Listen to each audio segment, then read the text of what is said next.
Hey guys, welcome to the Steve and Crypto Show, presented by thestevestrout.com. I'm Steve. I'm Crypto Zoo.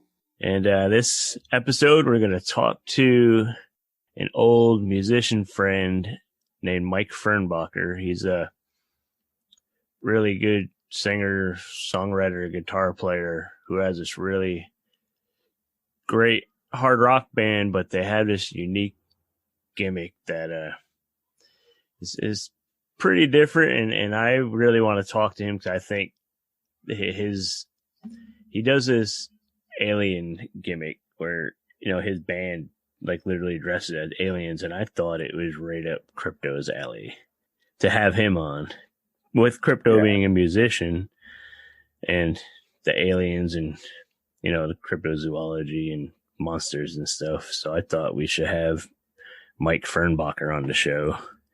And in the interview, we talk about, you know, his life touring on the road and all kinds of stuff, having been in a band on a major label in the past and working with a new indie band, which is in some of the adventures they've been on. They've done some interesting stuff. But anyways, what have you been up to, man? How's it going? It's been good. I've just been busy working and getting into the Halloween spirit. Actually, I shouldn't say getting into it. I'm always in the spirit, but just getting a little bit more excited for, you know, the season of the pumpkin. Unfortunately, I wasn't able to, talk with Fern as well, but I had a chance to listen to your conversation with him. I think that all of our listeners are going to enjoy it. It's pretty fun. You know, his time in, in other bands and his current project. It's a fun listen. So, but, I've just been, watching a lot of Halloween movies and got costumes for the boys, and Logan wants nothing to do with his Transformers costume. I don't know why he picked it out and now he doesn't want to wear it, but I guess you'll have to wear it, right? I guess I gotta be Optimus Prime. Good luck fitting into it. I've been watching, not as many Halloween movies as I should. You know, I feel like I should have more under my belt. What are we, 11 days into the month now? So, you know, I feel like I should have a little bit more under my belt, but I've watched a few like, Wishmaster. And I kind of forgot how good it is. You know, Greg Nicotero is involved with the special effects, and for those who don't know, he's kind of the mind behind Walking Dead. Well, one of them. So he did the special effects in the movie, and then, you know, there's, cameo appearances from Tony Todd, who is Candyman, and, you got, Freddy Krueger in there, Kane Hodder was in it, Jason Voorhees, and Wes Craven, of course, executive produced it. There's just a handful of iconic people in the horror genre that were a part of that movie, and it's been so long, I forgot.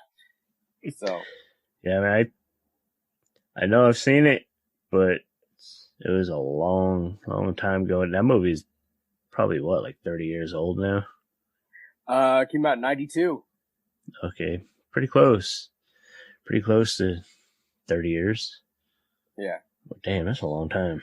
Getting old, man. But yeah, I'll have to, maybe I'll add that to my list. I'm doing one of the networks on TV launched like this 31 Nights of Halloween campaign, and they're showing all like the, you know, like the good movies like Hocus Pocus and Beetlejuice and all that, and they're showing them all like all month, and they're using their little 31 Nights of Halloween hashtag, but I kind of hijacked it and making it my own thing, which, I mean, whatever. But obviously I'm watching either a horror or Halloween themed movie every day this month. And like you said, today is the 11th. I mean, this episode will probably go out in the next few days, but people listening, we're recording this on the 11th, and so far I've managed to find time to squeeze in a movie every day. Some horror, some a little more PG because my fiance is not super big into horror, but she loves like like Halloween spooky movies. Like we watched Monster House the other day, which I'd never seen before. I love that one. That was really cool. Like it started off really dark. Like honestly, I fell asleep in the last little while of the movie, but I watched the first half of it. I am gonna go back and finish it, but that shit started really dark when like the mean old man just fucking drops dead on his lawn. Like, this is a kid's movie, isn't it? Like, God, yeah. Like what kind of dark shit is this? But it was good though. I need to finish watching it because I was really enjoying that. If you're looking for another one, I'm sorry to interrupt. I was going to say, if you're looking for another one that's in that vein to maybe show your fiance, I suggest Monsters vs. Aliens. Monsters, Aliens, yeah. I think she might have recommended that. But I was going to say another good one to watch with your family is, I know you watched it too, is Hubie Halloween on Netflix, the new Adam Sandler movie. Yeah, that was fun. It is like classic Adam Sandler. But it had a lot of, it had quite a cast in that movie. Like surprisingly, seeing some of the people pop up, it was like basically everybody who's ever been in a Happy Madison movie and a few other people. Like I didn't expect to see Shaquille O'Neal and his radio voice was like a fun little role for him. Yeah. But that was good, man. Like Netflix has a couple really good movies that you could watch with the fam, like that. And we watched, I think it's called Vampires versus the Bronx, which was really cool. It was like kind of one of the movies like in the vein of like, Stranger Things. It's like the pre-adolescent kids like on their little adventure to, save the day, and they fight vampires in their hood and stuff. It was cool. I enjoyed it. The vampires were pretty cool. They like were well done. There's a lot of humor in there, and I think you dig it. You should check it out for sure. Yeah, I got to jump on that train. I'm a big fan of vampire movies. Most of them, like Twilight. I said most of them. And I said vampire movies. I don't really count that as one myself. I was just fucking with you. That's trash. But do me if you want. But anyway, I'm a big fan of Blade, Fright Night. What's the other one? Daywalkers. That was a pretty fun one. Kind of a different concept for a vampire film. Right. And actually there's a new one that you can catch on Shudder, and it's called The Shed. And I don't want to give it away, but I highly suggest watching that one for this month. Yeah, like there's a ton of good stuff on Shudder. Like, I mean, you could get a free trial and check the show out, and just go to Shudder, and just everything on there is amazing. A lot of good documentaries. The Last Drive-In with Joe Bob Briggs, which I always try to push on you, but you're like fighting it for some reason. I have not denied it. I just have a long list of things to watch. There's so much content out there. But yeah, man, that's about it. Getting ready for Halloween, and I think you guys are going to dig this interview. There might be some technical difficulties in there, a couple issues with the sound throughout. I think there was maybe like a bad internet connection somewhere, because like we said, a lot of these interviews and stuff we zoom in because social distancing, and also I'm not going to travel 3,000 miles to interview somebody. That's just preposterous to even consider. I feel like Zoom is pretty convenient, and I feel like it's opened up doors for a lot of people, just having this app available now. It's opened up opportunities for more people to have fun little interviews and conversations like this. Yeah, I mean that, and just, like with the Fern interview, me and him we've been in contact, but we haven't spoke like face to face in like 20 years. You know what I mean? And he was somebody that, you know, were pretty cool. Like, we would go and follow the band he was in and hit a lot of their shows and, like, hang out backstage with him. And that was pretty cool. So he was probably happy to catch up with a real fan. It was great to catch up. And another thing, like, you missed the interview, but Fern's going to be back on the show and we're going to talk more. And because, like, we barely even touch on the fact that he's, like, super nerd.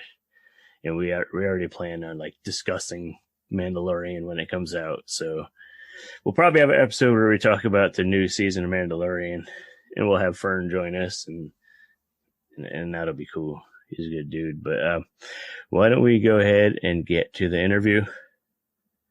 So you guys chat with Mike Fernbacher from the band Brothers of Alien Rock. And he actually sent us a few songs that we're going to play throughout the interview for you too. So I think you guys will dig this stuff. Enjoy it. Enjoy it. Thanks for listening.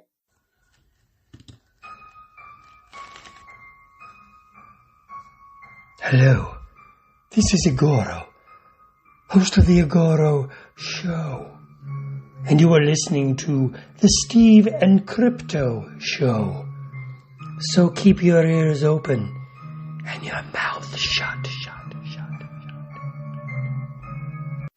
Hey, welcome to the show, guys. This is Steve, and I am going solo, chatting with an old friend I haven't chatted with in a really, really long time. We were just discussing before we got rolling.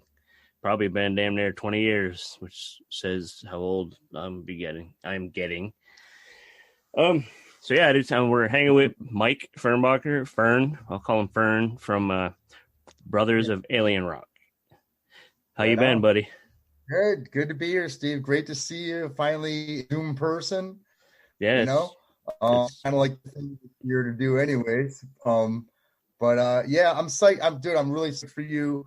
You know, I know you've had the website. I know you've been to a lot of cons and been in the scene for many years and stuff. But it's cool to see like their level, because you know you're just going to capture more people in this. We all hope to capture more people in these other formats. Like podcasts are huge, man, you know, and they do numbers for everybody, you know. So it's just cool to see you doing this now. I'm stoked to be here to, you know, as a friend, as a follower, a fan, everything, you know. It's cool to be a part of it when things are kicking off early, like you guys, you know, it's just, you know, a few episodes deep, man. It's nice to be here. And I think am I the first musical guest ish? You are, yeah. Well, I mean, we played a song from Crypto's hip hop group, but we use a clip from it actually as like our little intro until we come up with something even cooler. But we played the song off of that. So I guess I don't know if that counts, but no, you're like official. And it's funny that you're like, say you're a fan of what I do. That's pretty cool. It's like basically how we met, me being a fan of what you do, and like chasing your band, chasing an old band around the Northeast, and yeah, good times, man. But since we're mentioning bands and stuff, I guess 2020 has been a rough year. I guess we got another fuck you from 2020 with the loss of Eddie Van Halen. Yeah. That's a tough one. Like I said, I've never really been a huge Van Halen fan, but I did mention that, you know, I tried to dabble in guitar and I didn't do very well, but like I know the influence and the impact he's had on just guitar playing, just hard rock genre and just music in general. He's like the guy, a legend. So what are your thoughts on that, man? How has he impacted you? And well, dude, I mean, it's like there's so many great guitar players, and being a guitar god doesn't exactly mean you're shredding as fast as you can. That's what it evolved to for many years. But for me, it's funny, man. I follow his son Wolfgang Van Halen, and Wolfie he posted it right away, and I just saw it pop up within a minute. I'm like, oh my god! So I'm like, you know.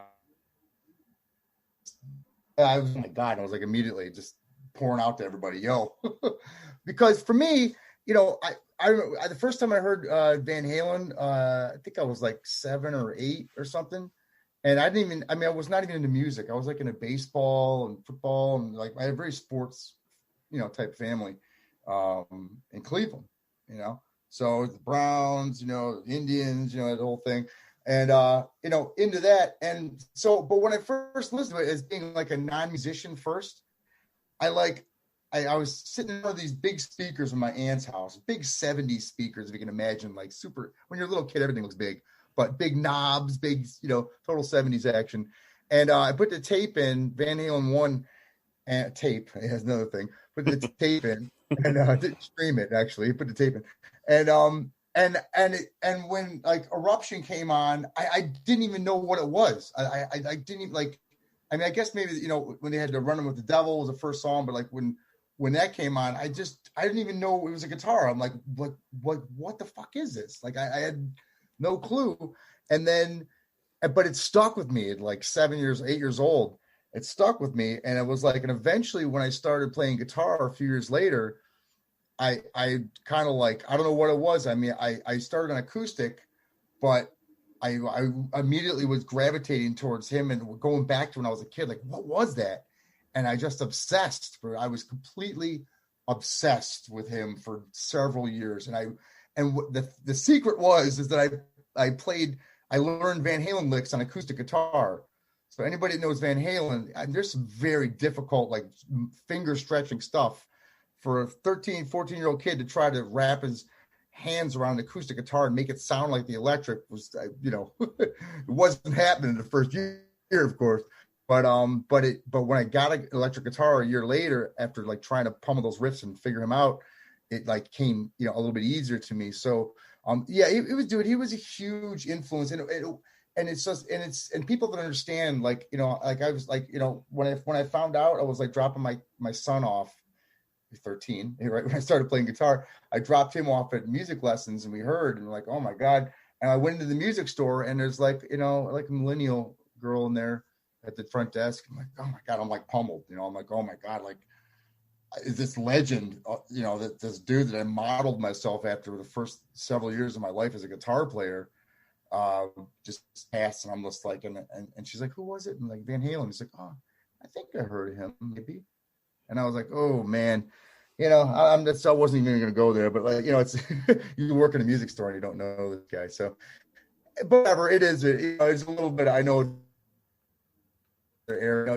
super legend, man. And the thing that people have to realize if they don't know Van Halen is that like it's his guitar. He was a great guitar player, but he was great because he like completely revolutionized. He played piano on guitar basically by using finger tapping and all that stuff. And people that are maybe non-musical may not understand, but he just turned it upside down. He like made his own guitars from scratch, and they were shitty guitars.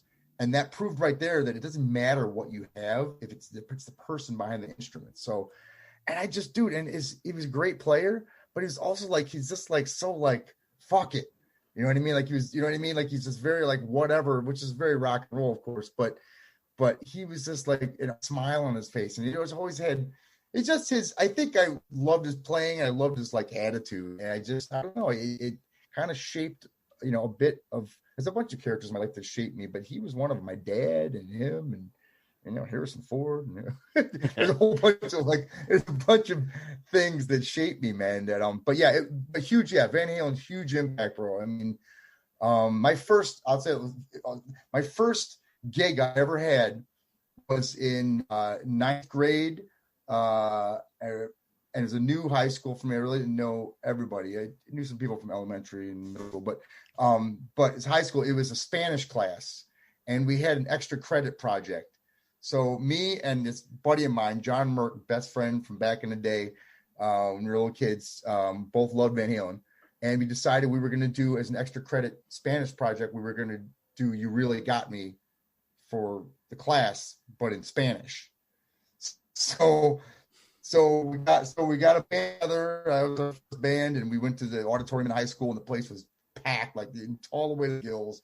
And that was our first gig. You Really Got Me from Van Halen Spanish. So And as soon as I heard the news that he passed, like I got a phone call from him, like 2 minutes in. It's like, dude, did you hear? And we're singing on the road, on the phone and crying.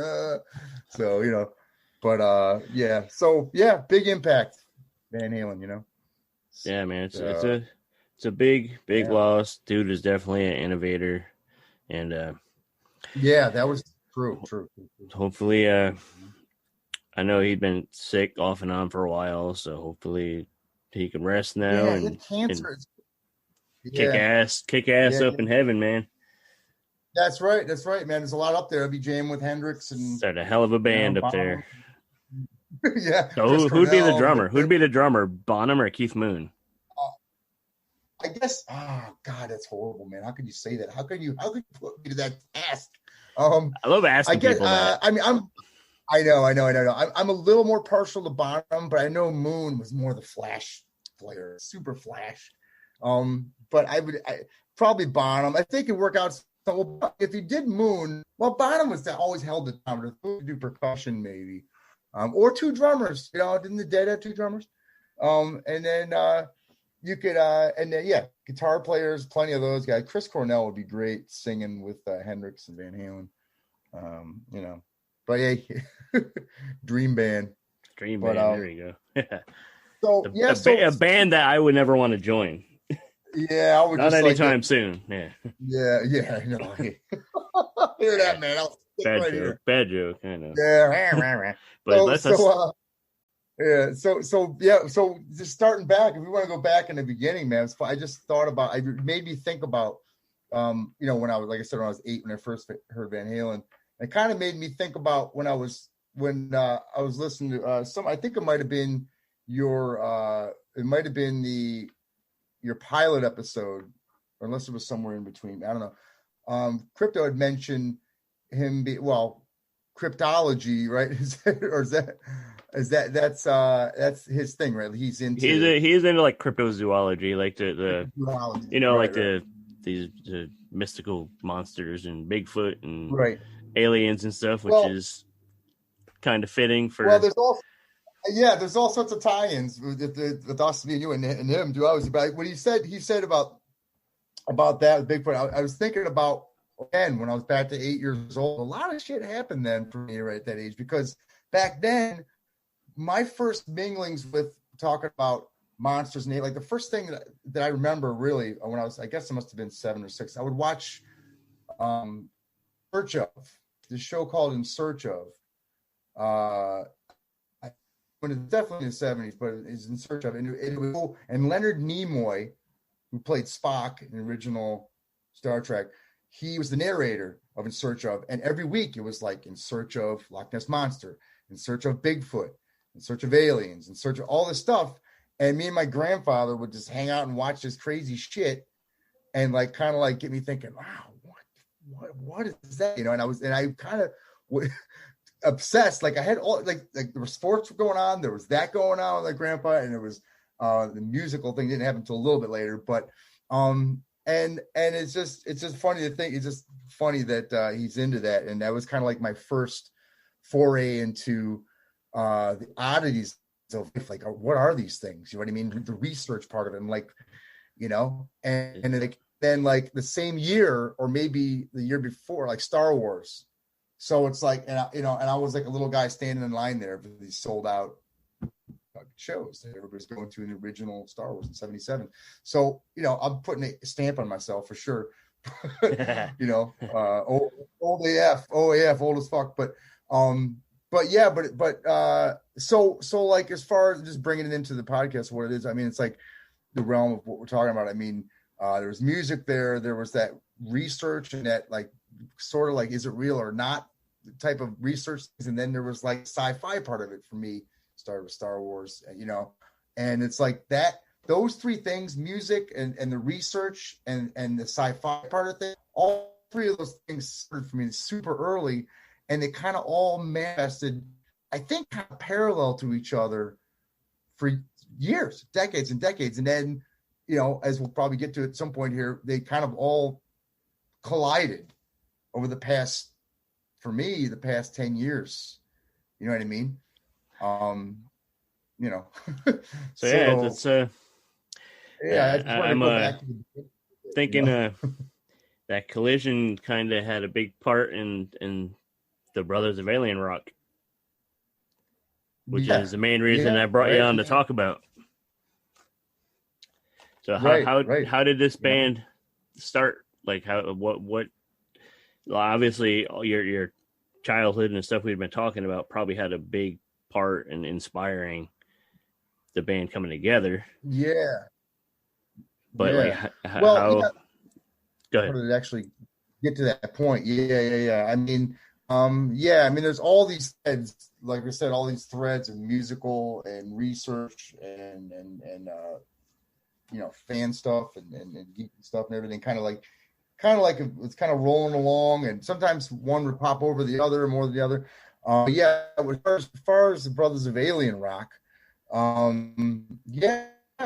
was living in Staten Island, New York, and it says my connection's unstable. Oh, I'm getting a little weird sound from you, but yeah.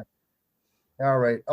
But yeah, so I was in basically I grew up in Ohio. I moved to New York for a couple of decades, and one of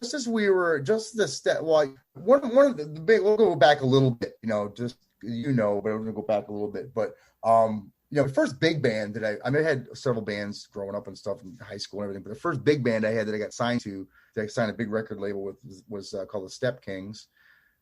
And you guys can look that up. I don't think there's stepkings.com anymore. There's a Facebook page. You can find stuff. But yeah, so that was like late 90s, early 2000s kind of era stuff. But so that kind of went for several years, and things went great. We had, big radios back in the day then, and we traveled the world and did all sorts of fun stuff, put records out, and met a lot of great people, I'm talking to right now.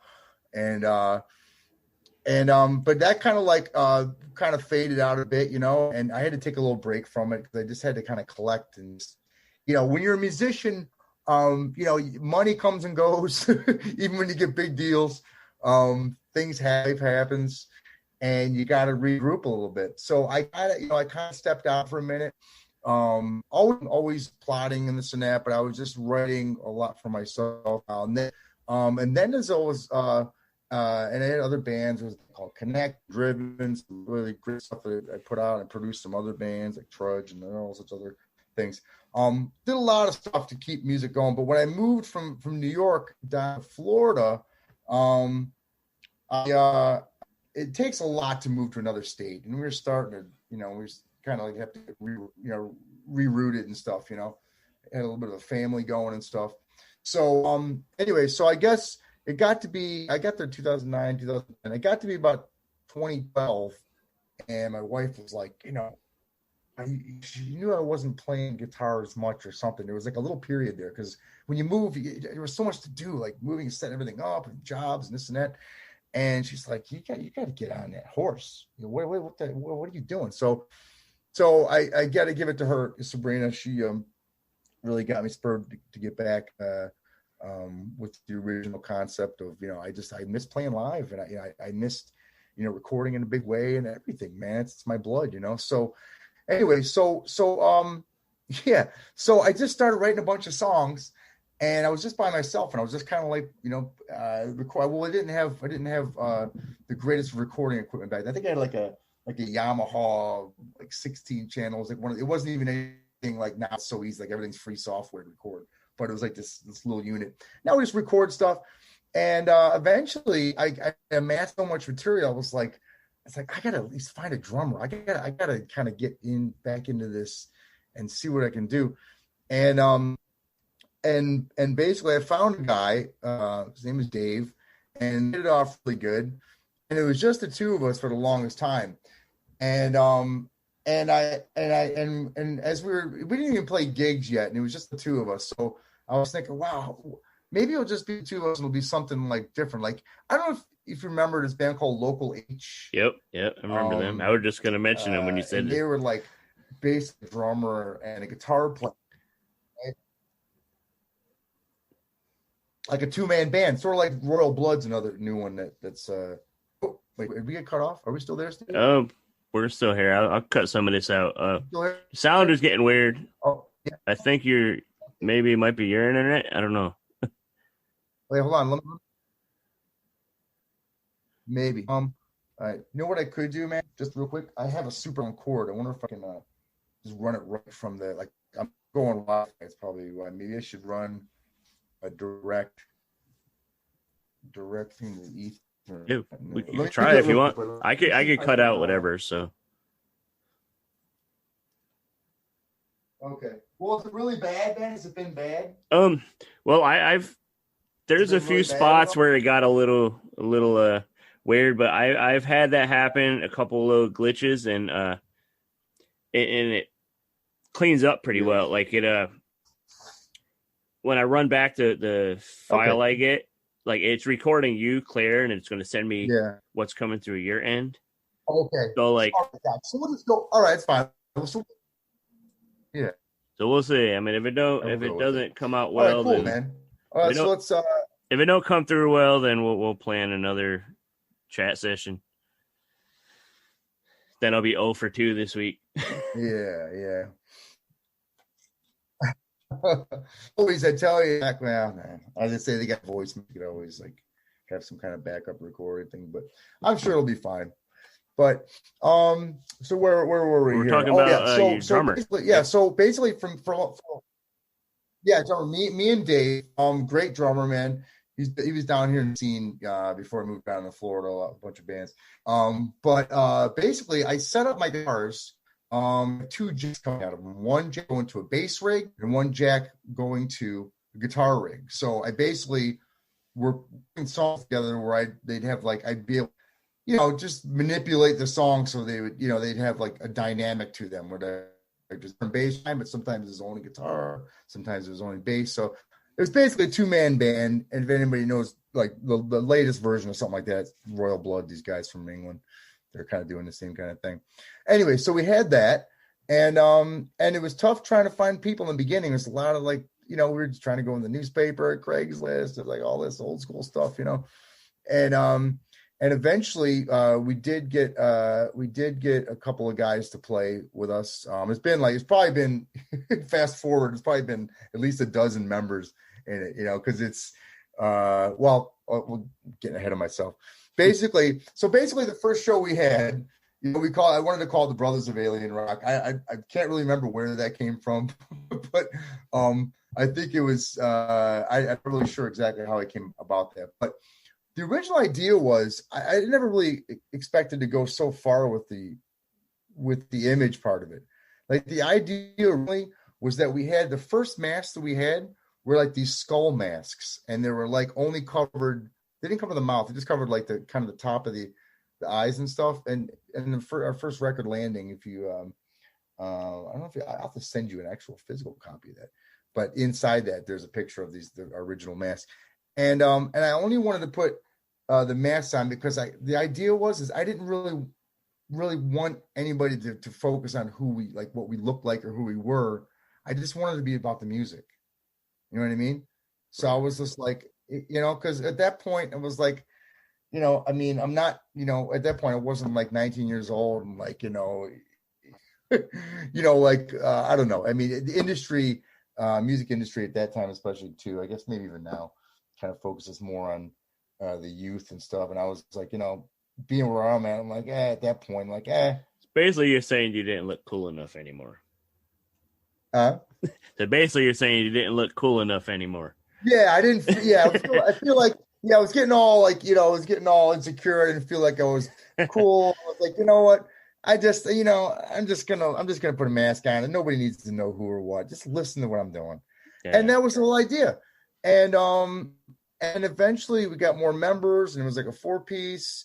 It was a lot of different things. Sometimes it was 2. Sometimes I'd play bass, sometimes I'd play guitar. Sometimes, it'd be a 4-piece, a 3-piece, a 2-piece. You have all these different versions of the band, but eventually it just kept going. I think the breaking point was we're like, okay, we got all these different masks, all sorts of different masks. We do like wrestling looking masks, and like you look like Nacho Libre hanging out, all these different things.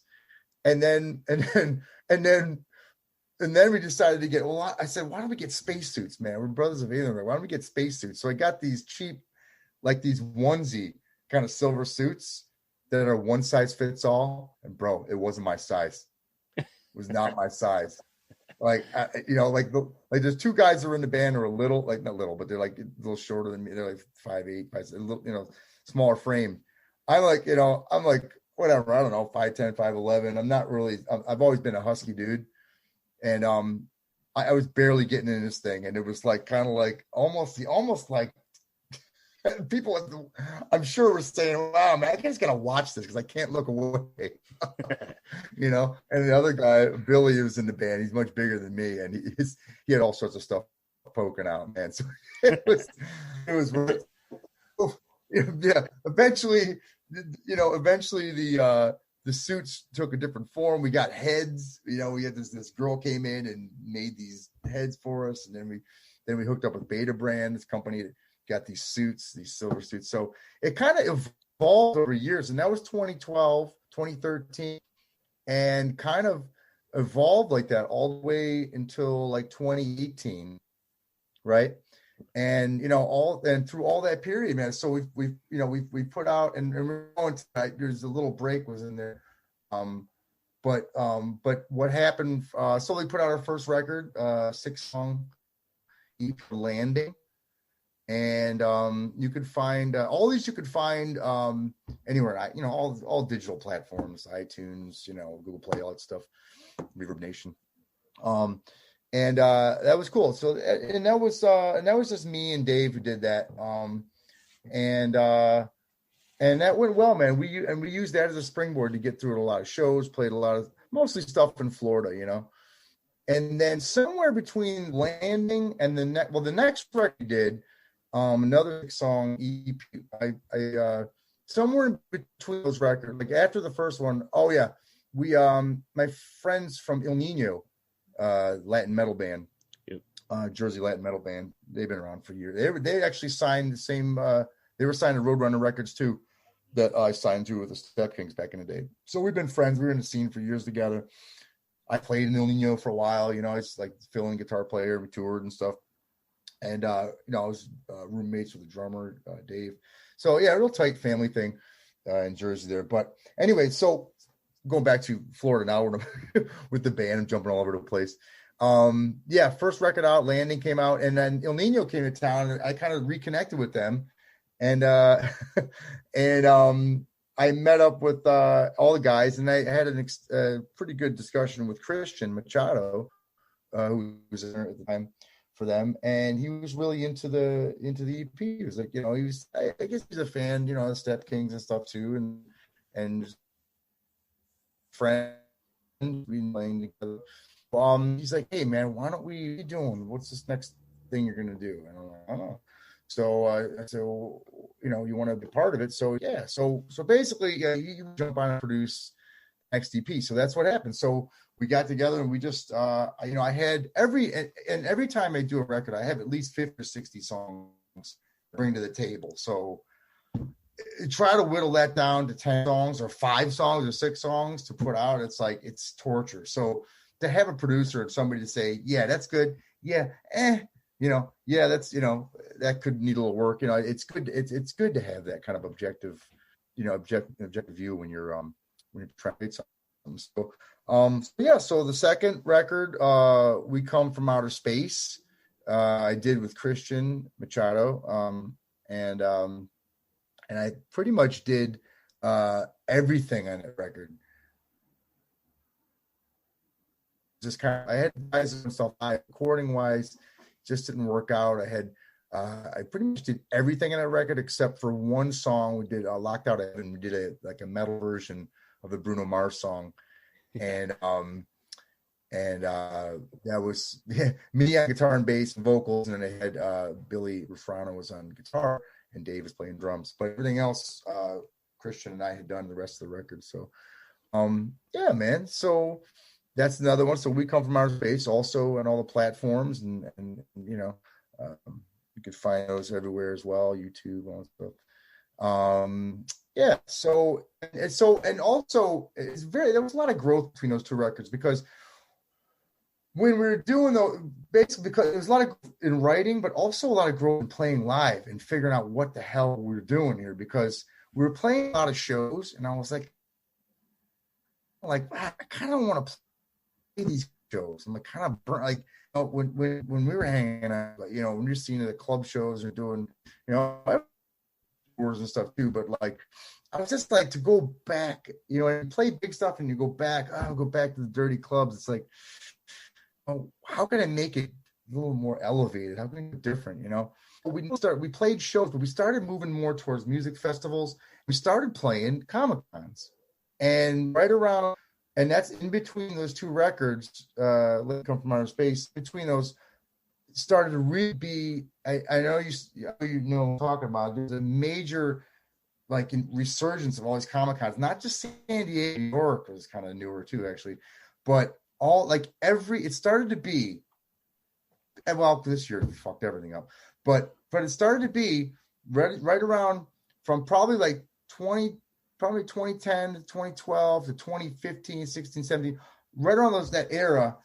I mean, every major city and every given week had a Comic-Con of some kind.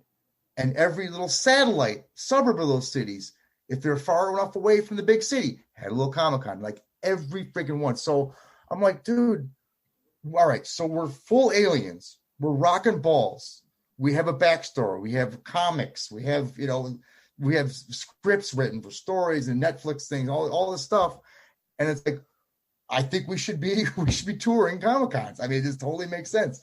So we started doing it. We started playing all the local nerd fests and this and that, and MegaCon out by us, and all sorts of, you know, wherever we could find it. And, you know, and we really, but still we're only keeping it in Florida. And you know, so that's kind of where it started evolving. And then in the midst of all that growth, again, like figuring out, okay, good, now we have like a mission. Even though when you're going to Comic-Cons, people are really looking to see, you know, Stan Lee signing something or this and that, you know, standing in lines for that. But, you know, we're there and like people are like, okay, nobody has a problem with aliens running around in that kind of scenario. Like when you're in a club and you're the only alien band, you know, it's like, you know, people may be inclined to say, that's fucking, what is that? Or they might say, you know, what the fuck are you guys doing? You know, it's just, you know, but I felt comfortable, man. It was good in the Comic-Cons, you know what I mean, for us to be there. You know? I love the concept. So let's since we're talking about the band, and before we get too deep into the Comic-Cons and nerdy stuff, let's run a song. Let's play our Brothers of Alien Rock song for people to hear. You sent me a few songs we can check out. Let's play Knock Knock for them. Yeah.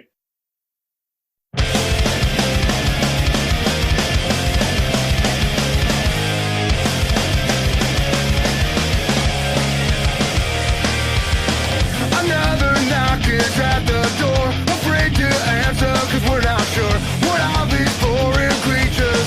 Don't answer the door. What if they cut off all the lights? What if we cannot see at night? We can't ignore these creatures.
Cool. We're back here with Fern from Brothers of Alien Rock, and we just listened to Knock Knock. Now which album was that song from?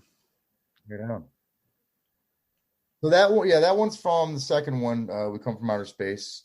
And the lyrics about that. What's funny, we had one of our shows we put on. We talked about playing Comic-Con and cons and fests and stuff, but we also did a few of our own. And one of them was called the Alien Summit. And there actually were a few other alien rock bands in town, and we brought them all together for this thing. And when we played, we had a Q&A, and somebody asked me, like, and at that point I wasn't used to anybody asking about lyrics. So the record just come out, and they're like, "Oh, what's Knock Knock about?" I'm like, funny you should ask.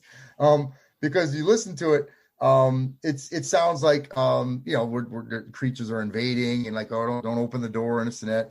But it was really about when you can't pay your light bill and your lights get shut off, or somebody's knocking on the door looking for payment, and you're like, quick, hit the floor, and knock on the door. So that's kind of where the idea came from. But then I just evolved it into a celestial interpretation. But so that's funny about that one. But so that's from the second record.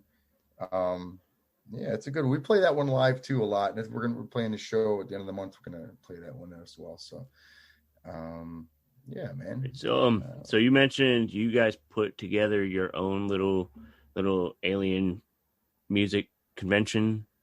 Yeah. There was it happened a couple of times. It was Aliens. It was called, and I think it was 2017.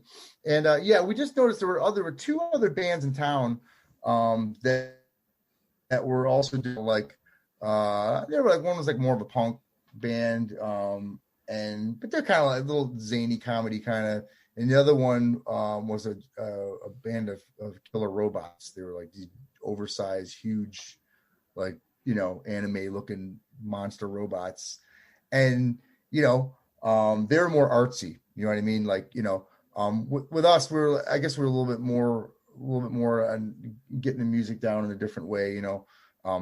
But all the three bands were different. So I got this thing together, and it was just like a 1-day con thing, and it was just called Alien Summit.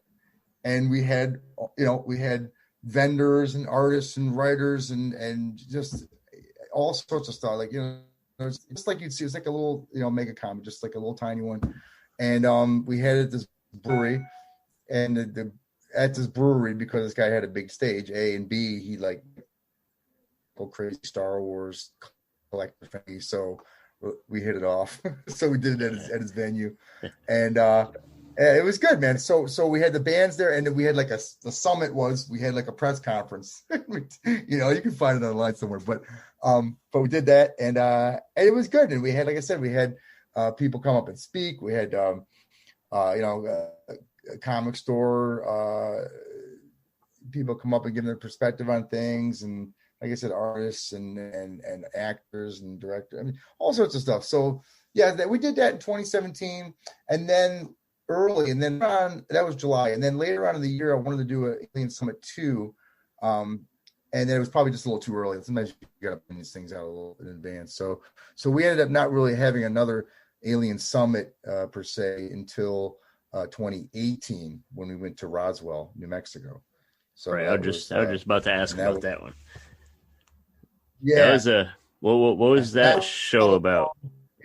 No, was that meant to be like a music? Oh my God, man! Thing, or was it like an actual like a alien get together and you guys just happen to fit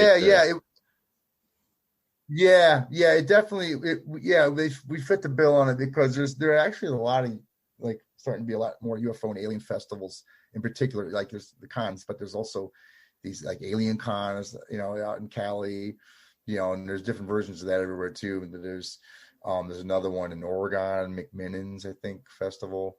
But Roswell is known for the alleged UFO crash in 1947, where the newspapers, local newspapers said, right from the government army base that was there, it said, "Hey, we just got a flying saucer." Fully in the newspaper, boom, we just found a flying saucer.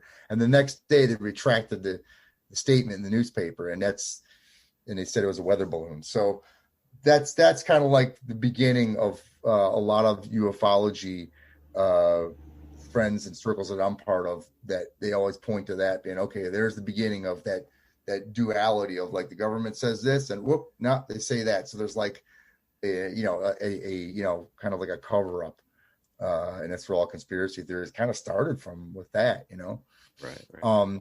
But anyways, yeah. So Roswell, another that they've had UFO festival for like, for whatever, several decades. I forget what it started. I think they had, I don't know where they're at with it now. I think they're, God, I don't even know how many they've had. I forget. Right? You can probably find. Let me see. I can probably find it. Let me see. You can cut this out, Steve. Let me see. Where was it? This one.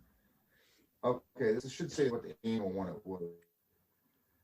This stuff handy. All this merchandise that I got from them. What's the annual? It should say what year it was. Well, I don't know. They started it later. It didn't start in the 40s, that's for sure. There's a whole long story of that. But anyways, but every year they have this UFO festival, because that's, and they're just a small town in the middle of nowhere, man. So that does good for the town, you know what I mean? But anyways, I guess I'm sure I reached out to them, but I think of like years ago, and then eventually they just got back to me and said, hey, are you guys, what are you doing? Can you get over here? And we just made it happen, man. And it was, what a long road, dude. I mean, I don't know if you remember, but I was trying to do it not Patreon. What are the things called? What's that called? One of those crowdfunding things. Yeah. Yeah, the crowdfunding. Yeah, exactly. I'm trying to do that, and it wasn't really garnering.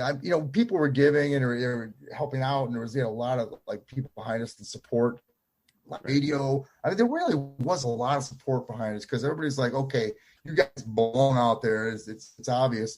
So we did get a lot of support, but it took a lot for us and our families to try to piece it together. Like, we were going to get this RV and get the whole band and just go out there. And then one of the guys at the last minute couldn't do it. And like, oh my God. And it was like, I was like, what the hell am I going to do now? We got these people that were like under contract. They expect us to be there.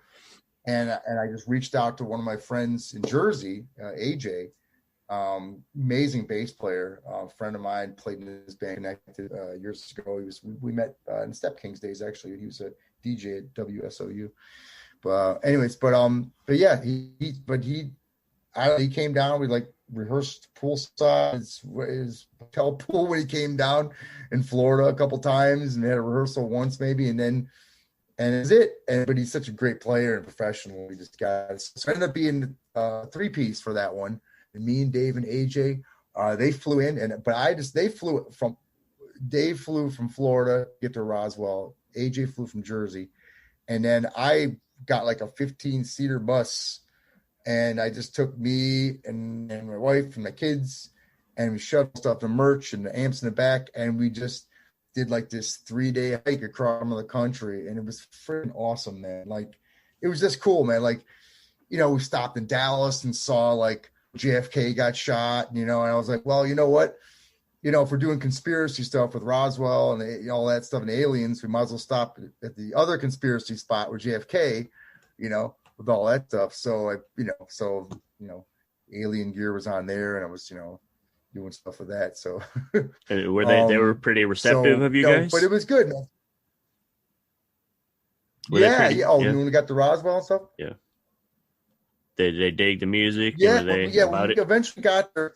Took us 3 days to get there. We got there. It was crazy, Steve, man. It's like when we got there, they're already. I found out later the radio station had been playing our stuff on the radio there like for a month. Like, they were just blasting it, And I was like, and I knew other parts of the country were doing it, but like, it was important that people would know it's there.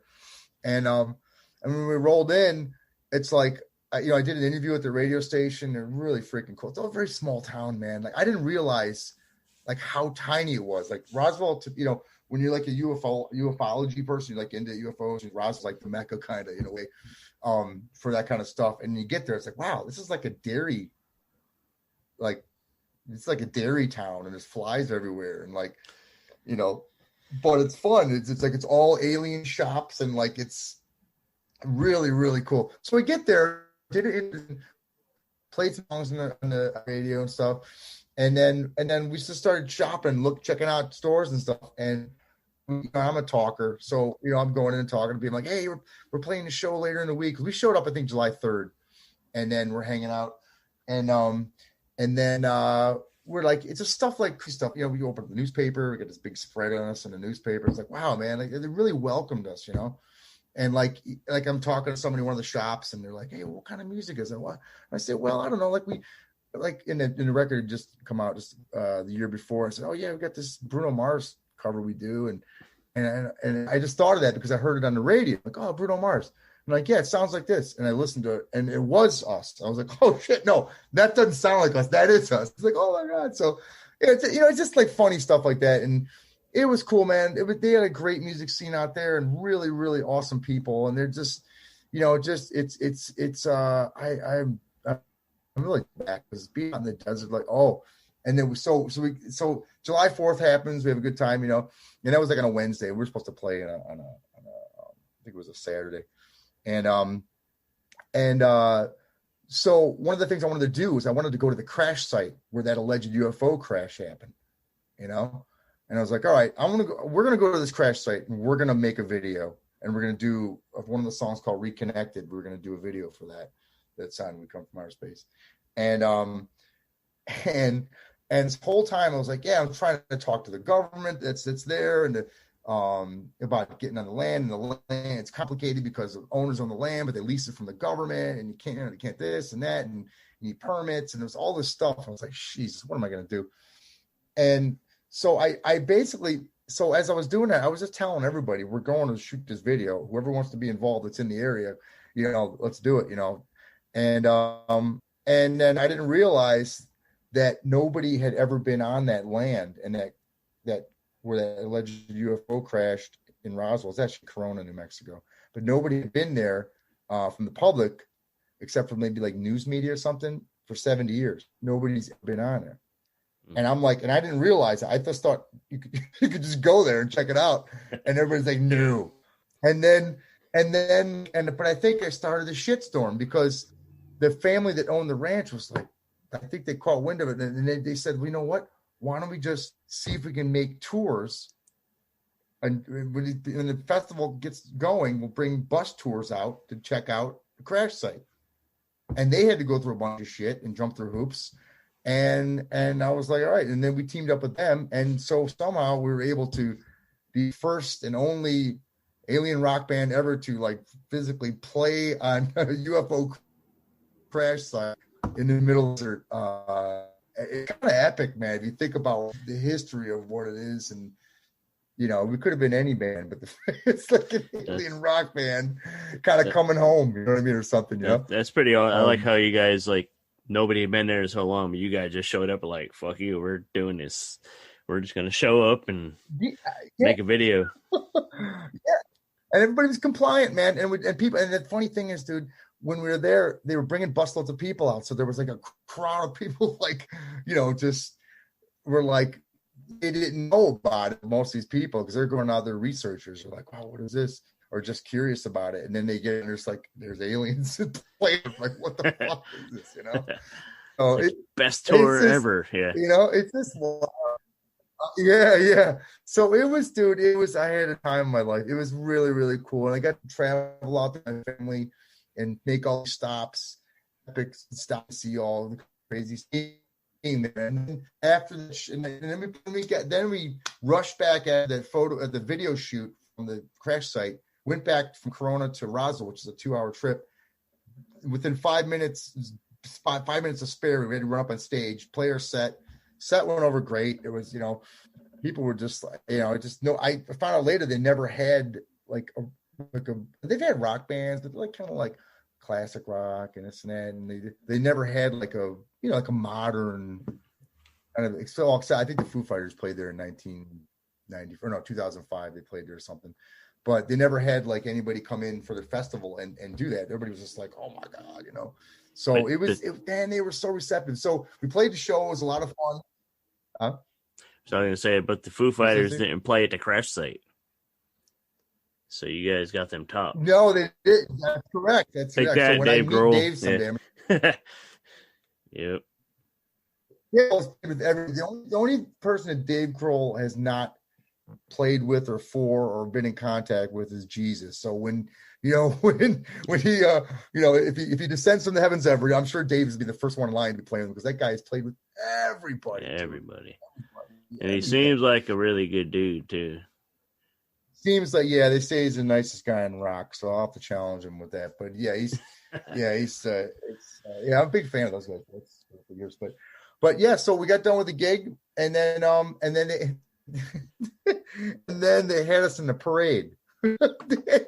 So it was just crazy. So we're in the paper, on the news, on the radio, we put the gig, we're on the crash site, and then they put us in this alien parade at the end of the night. And I was like, oh my God.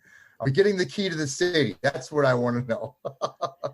So, but it was cool, dude. And it was, and they got a international UFO. Really cool, about all the history with it. And the guy, and just a little side note too, the guy that really turned the city around. Oh my God, I can't believe him. You have to cut this out because I'm blanking right now. Name. Oh my God, I totally blanking. Yeah, he was the guy responsible for doing all the research to find out, because in the 40s, when you had that, and when it happened in 7, the newspaper and everything, saying the UFO crashed there. Yeah, it happened, and maybe it was a blip in the news, and it kind of like went away. But in today, it would be like, oh my God, it would be immediate, like like that. But and I can't think of his name. Oh, it's killing me. Anyways, a big ufology researcher was there. It was Stanton Friedman. Friedman. He's the one who's responsible for bringing Oswald to the forefront and stuff. But anyways, it was Stanton Friedman Day when we were there too. So it was another thing. And I met him, talk with him. Going back to when I was 7 years old, the research. There's my research guy, and then the sci-fi part of it, and then the music, like everything. Like we said earlier, everything culminated right there, because even as it is today, I'm like part of a whole bunch of, UFO researcher stuff. And as you probably see in the news, there's a lot of shit going on that glossed over because 2020 has been sucking balls in many ways. But, it's like alien ships flying everywhere, and people are like, yeah, okay, It's definitely been a rough year. I'm actually gonna put in another Brothers of Alien Rock song. It's one of my favorites that I've heard. Just Dead Wrong. Oh, nice. Dead Wrong's right. I didn't mention that. Yeah. Okay. Yeah, man. Yeah, dude. Slap it on.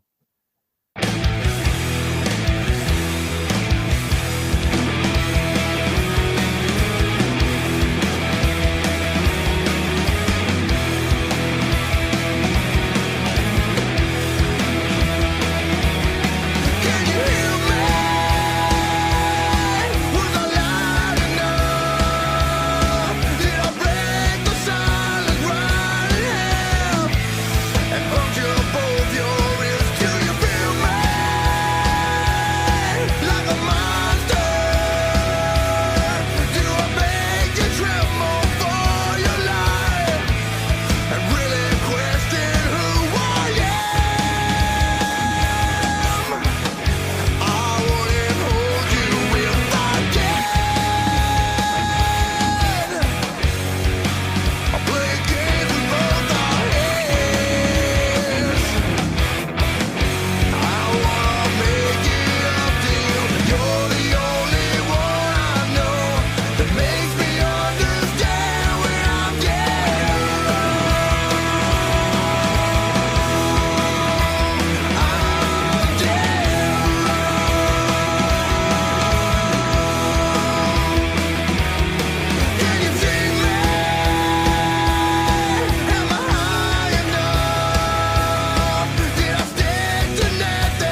We're back. That was Dead Wrong. Probably my favorite Brothers of Alien Rock song.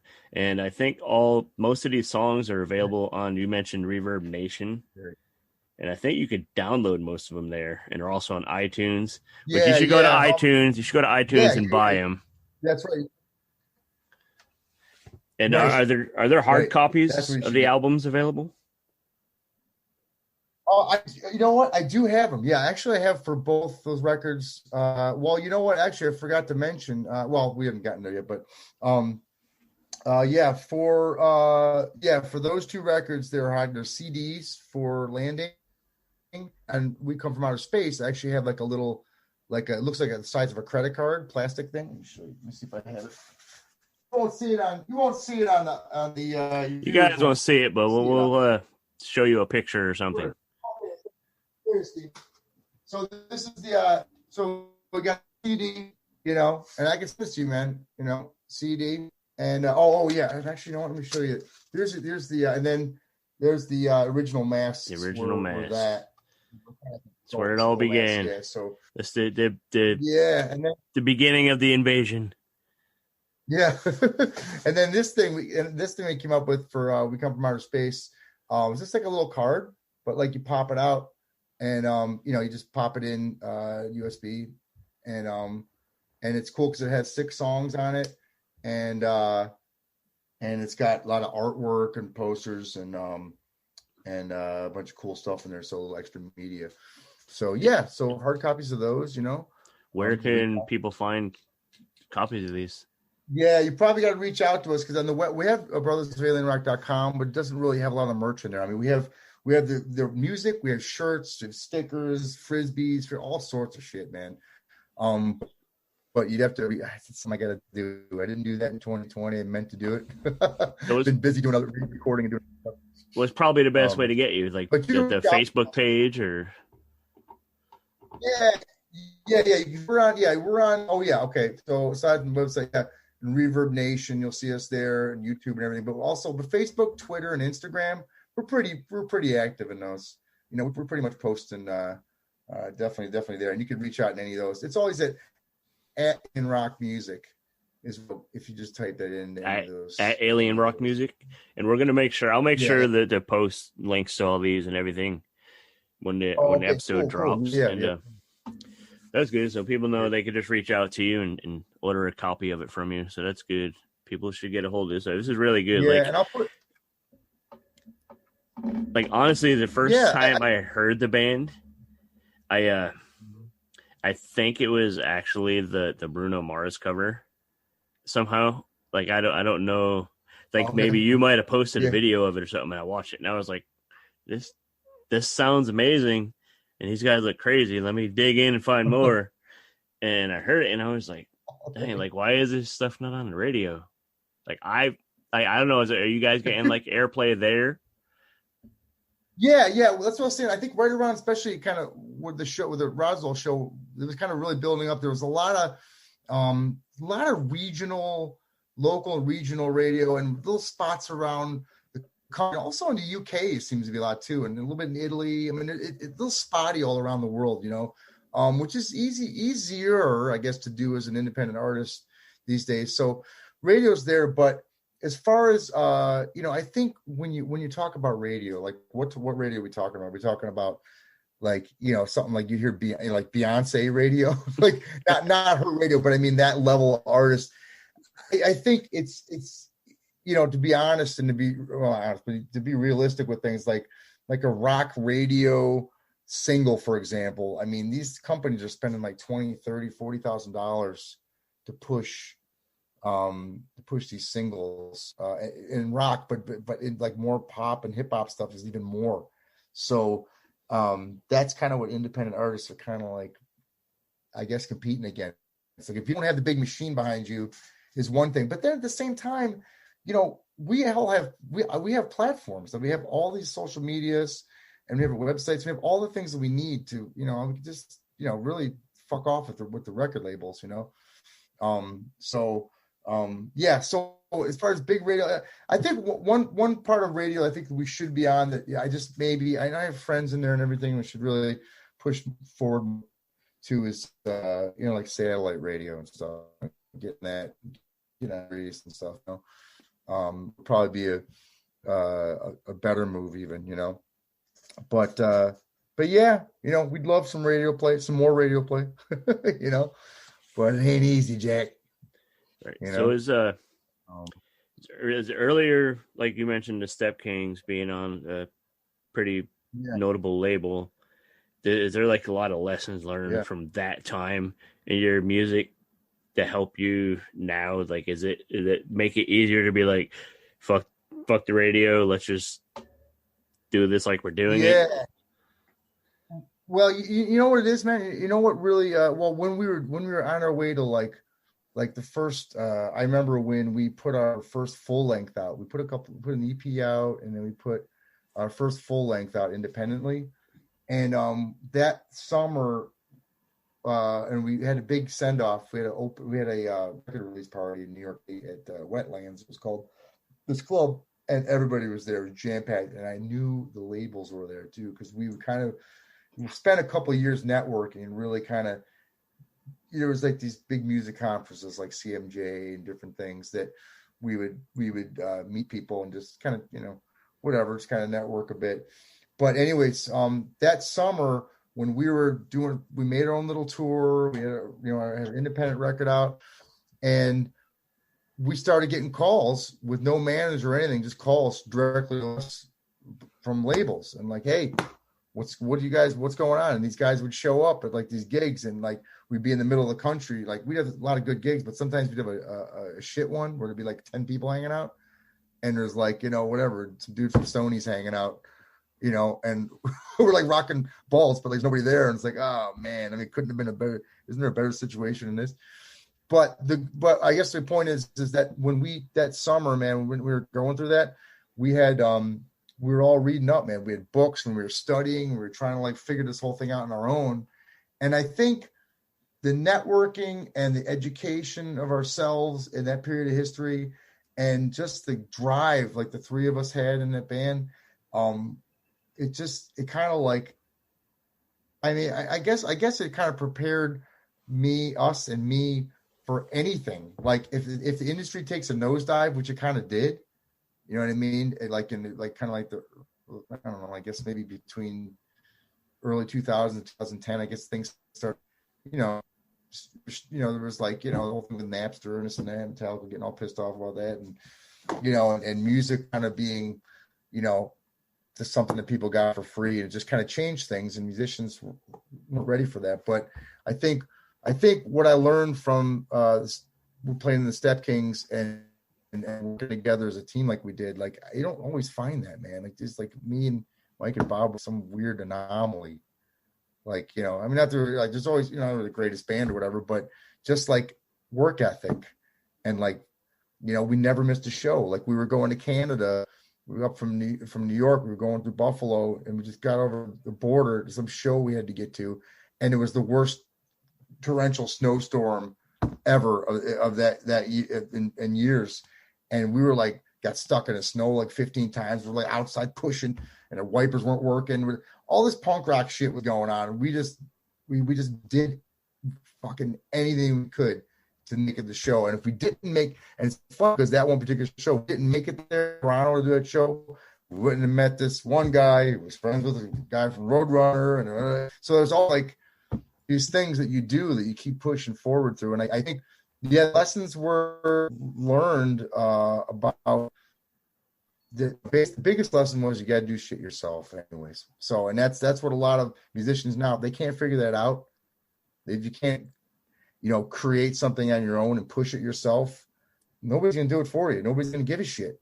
You know what I mean? That's why, if you don't do a podcast yourself and push it yourself and do the work behind it, nobody's going to give a fuck because there's 1,000 podcasts. But if you want to aspire and make it something that's uniquely you, which is the easy part actually, because there's never ever going to be another Steve, another Crypto. Like there's never going to be, you guys are yourselves, and the more you're yourselves, and the more you keep crafting yourself and working things up, it's going to be successful, man. And even if there's a billion listeners, you're going to grow a base, man. And if anything, you guys are having a fucking blast. you know. So, you know, and you're doing something right. I mean, you're doing something you love, man. Isn't, you know? That's what it is for me, man. Talk, man. That's what it is for me. Get to catch up with old friends. Yeah. Get to have fun talking about shit we like to talk about. We get to let people like you just promote your work, your art. You know what I mean? What you're putting out there. That's my main thing. I just want to give people like an outlet to push their craft. You know what I mean? Because I feel like I'm not artistic or, you know, musically talented. So like this is my craft is opening up for you guys to making that, like I said, that platform for you to tell the world about your thing. And I mean, we're starting to get listeners. It's starting to, you know, snowball a little bit, so that's good. I think the COVID stuff kind of allowed me to be able to kind of just immerse myself in learning how to do all this stuff, and because I've had no experience dealing with recording any audio before this, so like I just kind of dove in and ran through some YouTube and all that stuff. But yeah, man, I think COVID kind of helped in a way. But what has it allowed you time to really sit down and write new stuff? And well, I tell you, Steve, the funny thing is, man, I my writing, the way it works with me, I kind of actually have to physically and mentally shut myself off from it. Like I could be a spurting faucet all day long, like all day, waking up writing riffs, right? Like I have to like tell myself, okay, I gotta stop. I have to tell myself to stop in the creative mode so I can go, like, you know, whatever, cut the grass or go to this job or do whatever, you know what I mean? But when it comes to this year, to COVID and everything, it's like, I know it paralyzed a lot of people, but you know, for me, I just had that inner work ethic, so I wasn't gonna let that happen anyways. But I used this time to really, I definitely wrote a lot of stuff and still writing, but I also was able to find another part of my musicality that I think was going to help my artistic side. And I do music licensing now. So I write for film and for TV, you know, and ads and mini movies and pilots and things like that. So, you know, so a lot of these songs that I've written recently too have gotten on other podcasts and gotten, you know, that's like their theme songs and, you know, spots and different things. So, you know, it's getting out there. So so I was able to really kind of like hone in a little bit more on my home recording, you know, and like, for example, like Come Together, we did a Beatles song, and you know, and I worked with that with a friend of mine, Scott O'Farrell, amazing drummer. I did, you know, aside from the drums, I did all that, you know, from my house, you know, and I did have Machine mastered though. Actually, Machine is another incredible individual in the business. He worked with some early Step King stuff and helped us record. But anyway, so yeah, I was able to hone in my craft of recording stuff at home, because it's important too, because not everybody can run to the studio and spend the money in the studio these days, and there's a lot of easy access to recording. I think like Billie Eilish, I think she recorded her record in her closet in her bedroom with her brother, and it's like, you know, it's blowing up. It's like the biggest thing in the world right now. Yeah, exactly. So it's like, that just tells you it doesn't fucking matter. Like you know, you don't have to go to this, spend billions of dollars on a studio. So I use 2020 to kind of craft that, get my craft in home recording a little bit better, and work on licensing, because licensing for me, like what the way it works is record companies are still there, but there's a whole underworld of this thing called sync licensing, and sync means synchronizing music to images, to video and pictures. So sync music. So there's whole companies out there, thousands of companies out there in the world that are called music libraries, and basically, you know, you'll like creating other stuff's instrumental, but I have vocals, so I can use my vocals for a lot of stuff. But you know, they'll music libraries will buy a whole album from you and they'll license it out to whatever, Universal or, you know, ESPN versus the Sports Network, or I mean, all this different stuff. So I found another way that I can still be creative and still write for my band and other bands and collaborate, and that still also have a hand in licensing, which is kind of like a residual income. If you can get royalties from it. Like I have royalties from Step King stuff from fucking years ago that's still coming in, you know, from movies we're in Toxic Avenger. We had a song in. I like first time I heard that. I you know, I love Lloyd Kaufman and all, you know, all the trauma stuff. So like which was I think it was Toxic 3, might have been. I think it was 2 or 3 or 4. It was one of the. And I just remember watching it. I think it was the one. I just remember watching it and hearing just the beginning of the song. I was like, wait, I know that fucking song. And then they played it. I was like, no shit, it's those guys. Yeah, that was pretty cool. But so we got a lot of that. Just a lot of movies and stuff. So that's what I was doing in 2020. And dude, I had a lot of extra family time and connecting with other people and look, we're still in 2020, dude, and we're connecting. You know, I mean, we've been actually for the past few years. Yeah. You know, but this is another level. This kind of stuff, like all of us should have been doing this fucking years ago. It's just like, hey, let's jump on, even for a couple minutes. Yo, what's up? You know, but just life, man. You know, so it's weird how everything works. But so hey, since you mentioned Come Together, let's run that song. Let's run it, man. Yeah. Use your eyeballs, bro. So, Come Together, that's a classic song. Like, what inspired you to record that? Oh, man. You know, it's funny. I we talked about growing up with Van Halen. I had the whole metal and jazz and funk and everything, every kind of catalog growing up and being a musician. But the Beatles, it's funny. I've always loved the Beatles, but I never really dove super deep into them, right?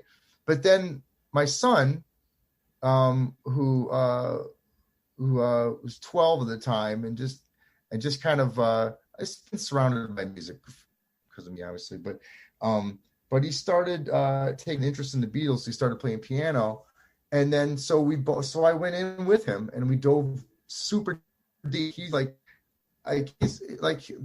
He's a young kid, and he's like, he's got a 4-page list of like probably 500 different artists, and he's like, I'm going down a list, Dad. I'm listening to this one. Then I'm gonna do Zeppelin. Then I'm gonna do the Who. Then I'm gonna do Sabbath. Then I'm gonna check out. But so he's got that. But when he started getting the Beatles, we both went down that path, and I was like, fuck, man, these guys. And when you go in the documentaries and you watch and read what they did.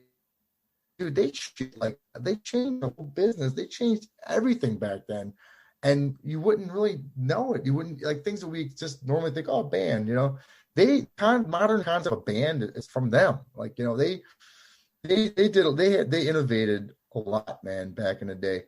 So anyway, so it was just down that rabbit hole, and I did a lot of Beatles songs. I kind of just recorded them. Just kind of made them my own. You might see somewhere on some of the, probably Instagram mostly, you'll see like little bits and pieces of stuff that I recorded, even on the personal page too. I think you might. There was like I did. I forget. Did Hold My Hand, and then a whole bunch, like 4 or 5 different songs. But Come Together, for some reason, that one we actually had played live for the past few years. And I was like, I love playing this one because we just take the riff and make it heavy and make it something else, you know. And I was like, wow, I feel really comfortable on this song. What if we recorded it? What would it sound like? Because not all the songs sound as good as you expect when you do it, you know. But when we did that one, I was like, shit, yeah, this will work. so yeah, man, it sounded great. Turned out great. So what's next for the band? What's next for Brothers of Alien Rock? Well, we got the last little chat that we did, maybe to wrap up what has happened. 2019, actually, there was a thing called Alien Stock. I don't know if you remember. There was a thing in the it's around July 2019. There's some kid, like he's in college, and he just made this Facebook event and he's like, "What? Let's storm Area 51." You know, I think it was called "They Can't Stop All of Us." You know, storm Area 51, and the idea was a bunch of people together and go in the desert and bust down the fences and raid the facility. I think it was a joke. I think the idea was a joke, but it ended up getting like 1 million people on the event. So I was like saying, you know what? If people are getting interested in this, like, why don't we just turn this into a festival? Whatever happens, this event happens, I'm taking the band there and we're going to play in the desert again, except we're going to play at Area 51 this time. And I was like, yeah. And so I did the same thing. I did the GoFundMe kind of thing. I did all that. And as soon as I said that, like 3 weeks later, the guy who did the post is like, you know, we're going to make it a festival. You know, I'm like, okay, cool. Sounds like a good plan. So I don't know if I had any direct influence, but I put it out there big time that we were going to the place. So anyway, and I wrote, I wrote a whole, another 3-song, another EP called "Stop All of Us" for that event. And that also is up and all with all the other music. So that's the third release that we had. And that's "They Can't Stop All of Us." Another one called "Don't Storm the Gates," and then another one called "A51," kind of a instrumental. That one's been played in a lot of podcasts, a lot of different venues and stuff too.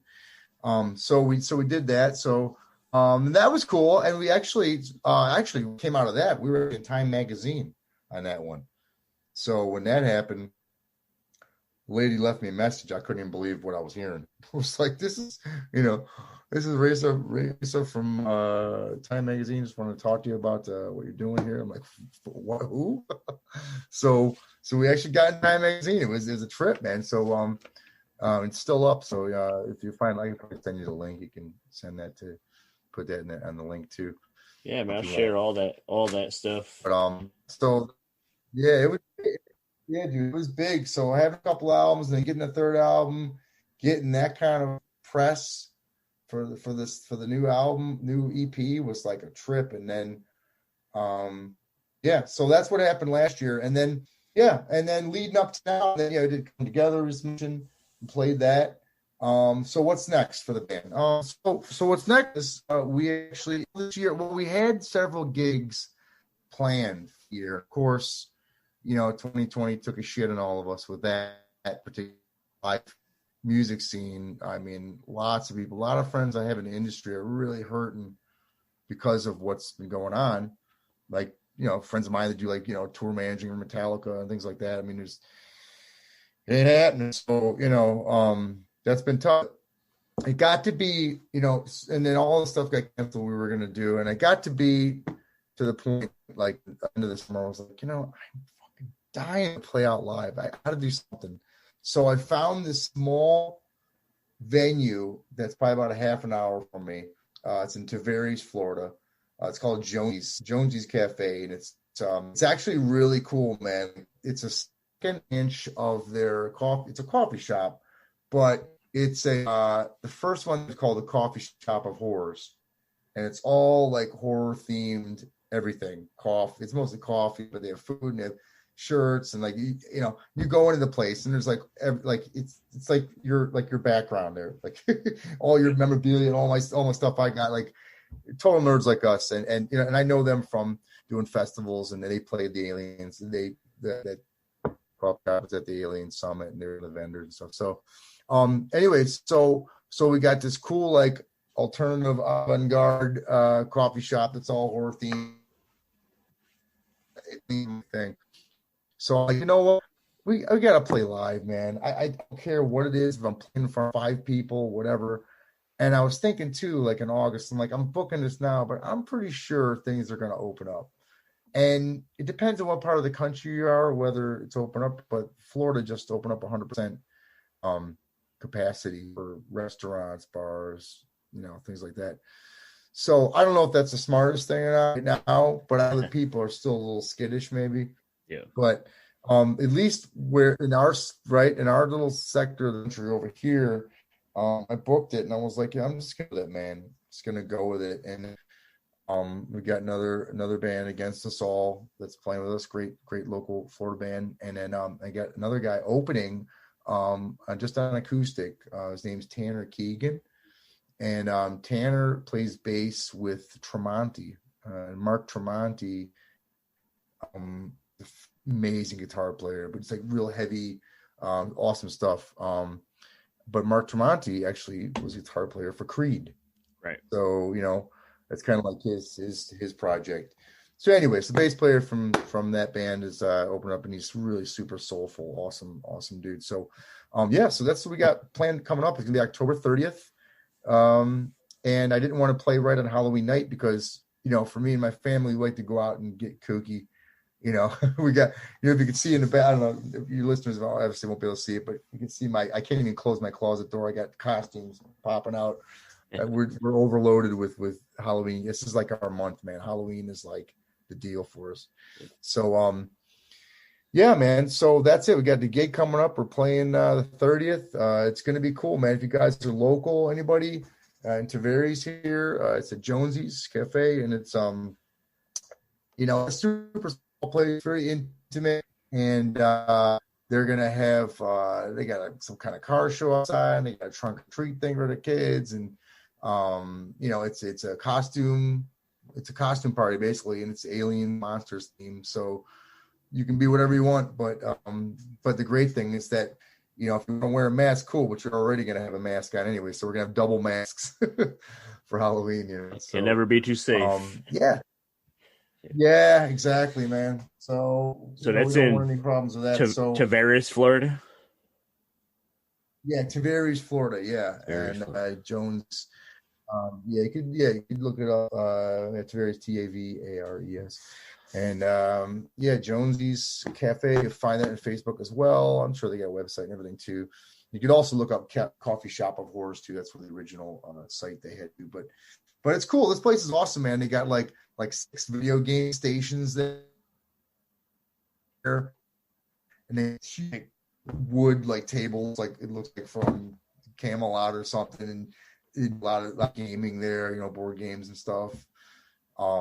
It's a great, nerdy, cool place, man, and the coffee's awesome, and the music's going to be great at the end of the month. I know that. So, yeah, dude, that's what's fun, man. I mean, that's the dilly. That's good, man. It's good to finally get you on here.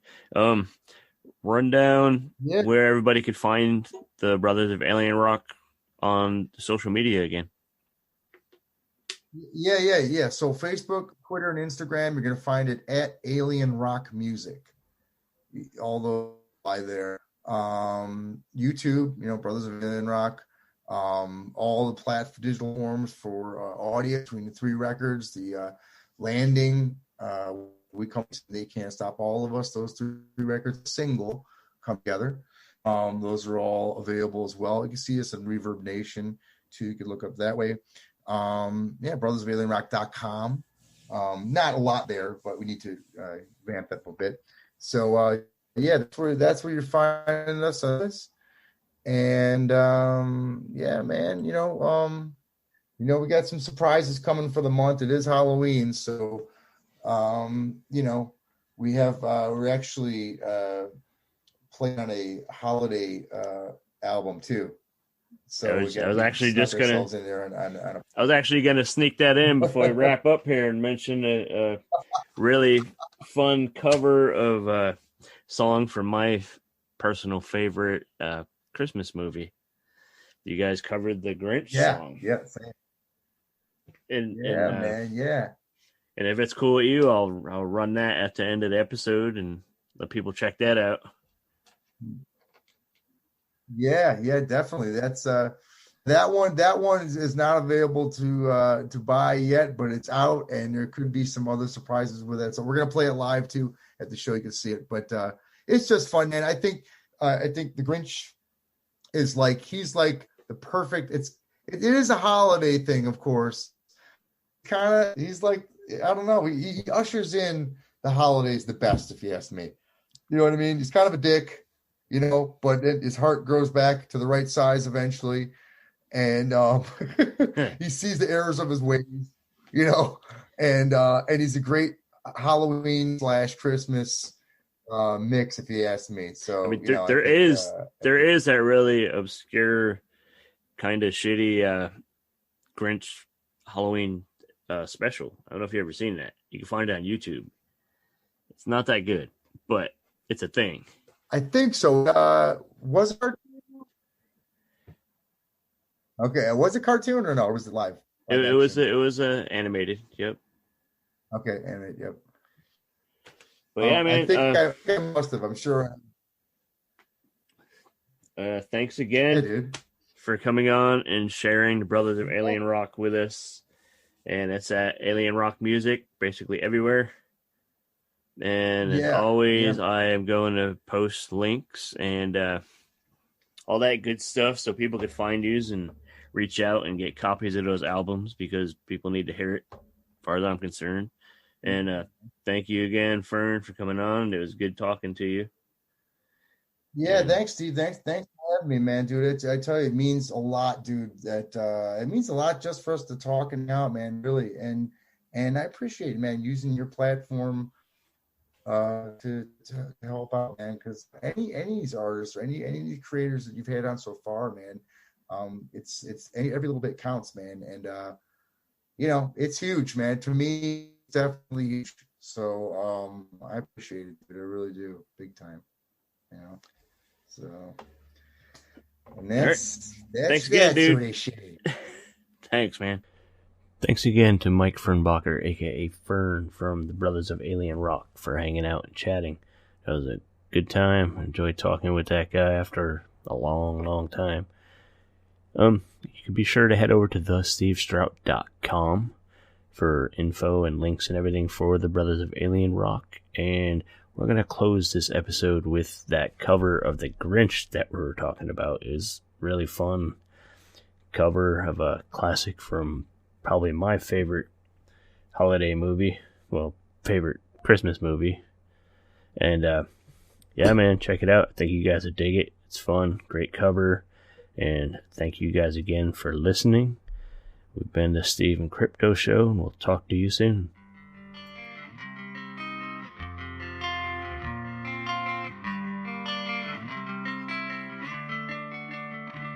You're a mean one, Mr. Grinch.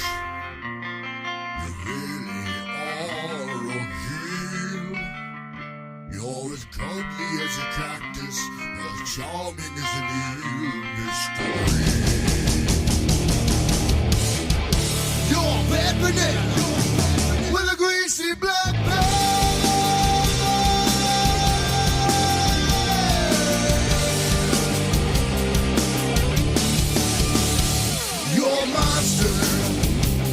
Mr. Grinch, your heart's an empty hole. Your brain is full of spiders. You've got garlic in your soul, Mr. Grinch. I wouldn't touch you with a 39.5-foot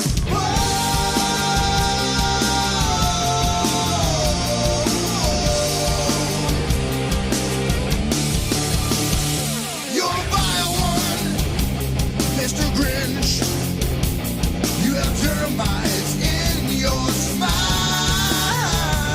You have all the tender sweetness of a seasick crocodile, Mr. Grinch. Given the choice between the two of you, I'll take the seasick crocodile.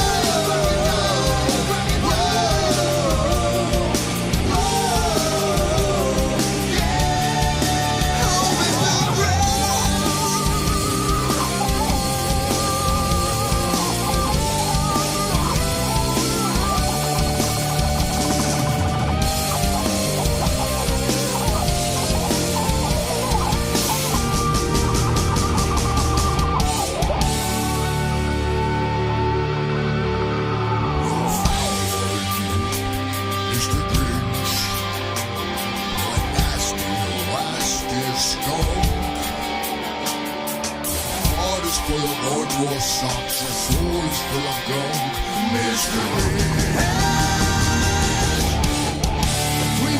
best describe you as follows, and I quote.